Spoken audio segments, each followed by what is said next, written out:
Buenos días para Bienvenida, todos. doctora. Adelante. Muchas gracias. Yo soy patóloga veterinaria de Paraguay y mi línea de trabajo radica específicamente en lo que sería estas enfermedades transmitidas por vectores, en especial lo que sería la artritia. Así como comentó, el tema a conversar ahora mismo sería el clandestino hacker intracelular.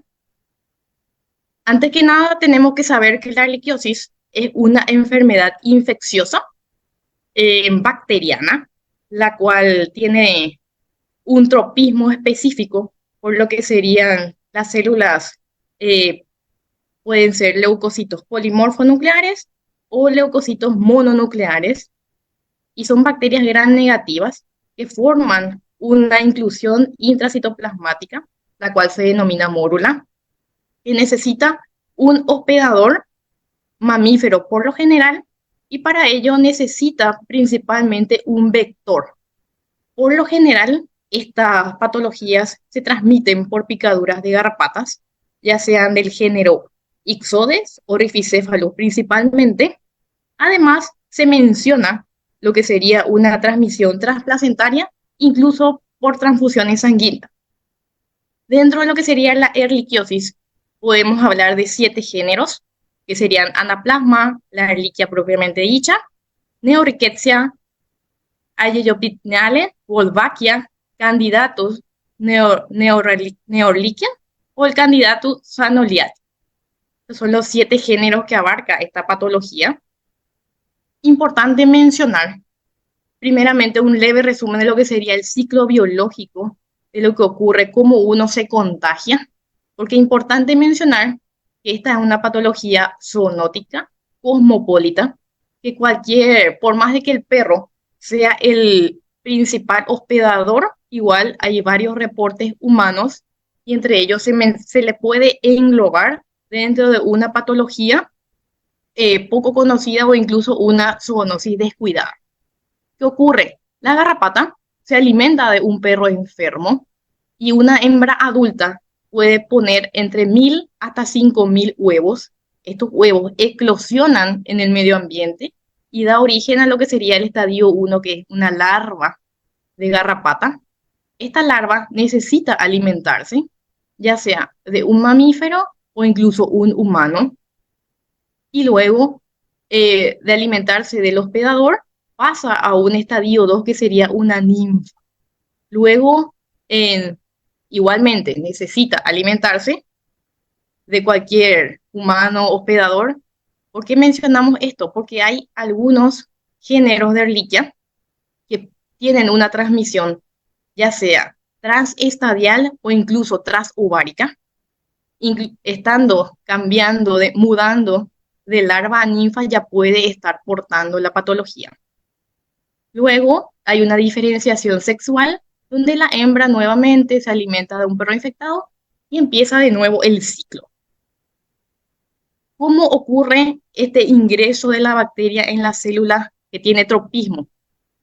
Le inocula la garrapata, ya sea al ser humano o al animal, una garrapata infectada. Luego, este agente bacteriano, al ser inoculado en la saliva de la garrapata, ingresa a la célula afectada por un proceso de endocitosis como cualquier bacteria. Forma una vesícula dentro de la célula infectada, ya sea un polimorfo nuclear, un monocito o incluso intraplaquetario, y forma lo que sería inicialmente los cuerpos elementales. Dentro de la célula infectada, por un proceso de fisión binaria, ocurre lo que sería un cuerpo inicial y posteriormente da lugar a la mórula, que serían como un promedio de 100 bacterias que forman un cúmulo dentro del citoplasma de la célula, que es la forma infectante. Y luego, por exocitosis, se libera ya sea al torrente sanguíneo o incluso puede migrar al sistema linfofagocitario, y donde ya empieza a replicarse. Como toda patología bacteriana, puede tener una fase aguda, subclínica, crónica, que es la más tradicional que encontramos. ¿Cuál es el objetivo de nuestro trabajo? Es comprender la fisiopatología de la erliquiosis y el papel inmunológico del huésped frente a este agente infeccioso.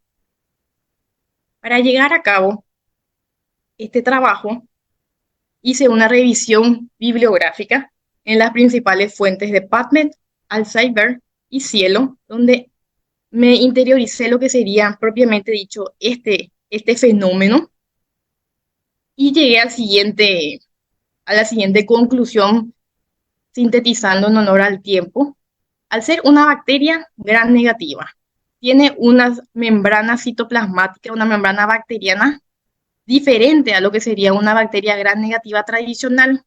¿Por qué decimos esto? Porque no tienen lo que serían los lipopolisacáridos y los peptidoglucanos. Las bacterias gram negativas del género Ehrlichia no tienen estos dos factores, lo cual no hay una interacción con lo que serían los receptores propios de las células del hospedador, ya sea los leucocitos del hospedador, ni los hemocitos de las garrapatas. Entonces hace una evasión inmunológica, ingresa a las células y no hay forma de que esas células puedan captar su presencia al no tener estos dos factores en su membrana bacteriana. ¿Qué es lo que hace la Ehrlichia? Tiene varias proteínas membranales, entre ellas hablamos de lo que serían las adhesinas y las invasinas, que ayudan a la adherencia e invasión, como propiamente dicho, dice su nombre, dentro de la célula diana. Y luego, por un mecanismo proteico, así como vimos en la fórmula de replicación, esas vacuolas hacen una acidificación, incluso hablando de un pH 5.2, lo cual le hace una supervivencia y una replicación adecuada dentro del citoplasma de esa célula y la cual le permite escapar de la fusión de lo que serían los lisosomas. ¿Qué es lo que ocurre el modus operandi de este agente infeccioso? Utiliza varias vías de señalización para adquirir sus nutrientes de manera, eh, digamos, clandestina, entre ellos lo que sería la evasión lisosomal, como vimos recientemente, y además se menciona otro método que es la inhibición de la apoptosis de la célula, porque hace una interacción con la mitocondria de la célula huésped y le inhibe esa apoptosis con tal de alimentarse de esa célula evadiendo. Todo esto para evadir la respuesta inmune innata de la célula huésped. Por ende, hablamos de que la inhibición de la apoptosis de la célula huésped es relativamente ventajosa para que este patógeno intracelular pueda ser un nicho favorable dentro de la célula para una supervivencia y proliferación intracelular del patógeno. Gracias a esos dos mecanismos que ocurren, inhibiendo la apoptosis y lo que sería una aprovechación de nutrientes de esa célula y poder estar de manera clandestina. Eso sería básicamente un resumen. Muchas gracias.